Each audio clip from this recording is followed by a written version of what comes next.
श्रीनिवास भक्तीनं हरिजनानं तयार करून दिलेल्या पादरक्षेचा स्वीकार करतो। प्राचीन काळी तिरुपती गावाबाहेर हरिजन वाड्यात चिन्ना नावाचा हरिजन राहत होता। तो पण श्रीनिवासाचा मोठा भक्त होता।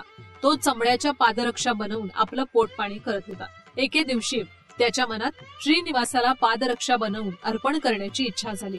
चांबड्या आणि पादरक्षा बनवण्याचा हत्यार समोर ठेवून तो विचारात पडला। श्रीनिवासाच्या पायाचं मोजमाप केल्याशिवाय पादरक्षा कशी बनवणार हा विचार त्याच्या डोक्यात घोळू लागला। एक दिवस उपाशी राहून मोठ्या भक्तीनं श्रीनिवास स्वामींच्या मूर्तीसमोर पांढरं वस्त्र ठेवून त्याच्यावर तांदळाचं पीठ घालून स्वामींच्या पायाच्या मापासाठी स्वामींचं ध्यान करत तो त्याच ठिकाणी झोपला। भक्ताची इच्छा जाणून भगवान बालाजीनं आपल्या दोन्ही पायांची निशाणी पिठात ठसा उमटून ते मात्र अदृश्य झाले। चिन्ना सकाळी उठून पाहतो तर पिठात स्वामींच्या पावलांची निशाणी त्याला दिसून आली। त्याला ती पाहून आनंद झाला आणि या आनंदानंच पावलाचं मोजमाप घेऊन त्यानं पादरक्षा तयार केली।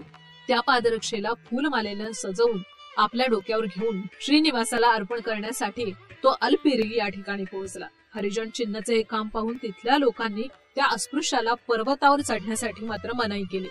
चिन्नानं श्रीनिवासाची प्रार्थना केली, हे आपत बांधवा माझी रक्षा कर असं म्हणत तो जमिनीवर पडला। श्रीनिवासानं खाली पडत असलेल्या चिन्नाची रक्षा करून त्याच्या इच्छेनुसार त्याच्या पादरक्षेचा स्वीकार करून ती पादरक्षा आपल्या पायात धारण केली।